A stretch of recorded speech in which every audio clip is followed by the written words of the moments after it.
دیکھیں اگر تو کوئی انسان کے اندر ظاہری عیب ہے اور اس عیب کو چھپانے کے لیے اس طرح کراتا ہے، جیسے بعض لوگ بالوں کے ٹرانسپلانٹ کراتے ہیں، سامنے سے گنجے ہو جاتے ہیں تو بال وہاں پر اگنا ختم ہو جاتے ہیں۔ آج کل تو ویسے بھی مسائل، ٹینشن ہے، ڈپریشن اور اسٹریس اتنا زیادہ ہے لوگوں کے اوپر کہ بال بہت جلدی اڑ جاتے ہیں ہمارے، بہت جلدی سفید ہو جاتے ہیں۔ تو اگر اس آدمی کو لگتا ہے جوان ہے، بیوی اس کی جو ہے ابھی اتنی زیادہ بوڑھی نہیں ہے، بلکہ وہ اس بات کو معیوب سمجھتا ہے کہ اگر میں نکلوں گا اپنی جوان بیوی کے ساتھ تو لوگ کہیں گے بڑے میاں جو ہے وہ کہیں سے ایک بچی کو اٹھا کے لیا،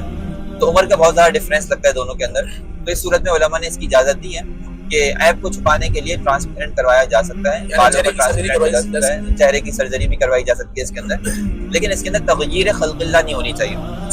جیسے وہ قرآن نے فرمایا نا کہ لَتُغَيِّرَنَّ خَلْقَ اللَّهِ، کہ شیطان نے کہا تھا کہ میں اللہ کی خلقت کو تبدیل کروں گا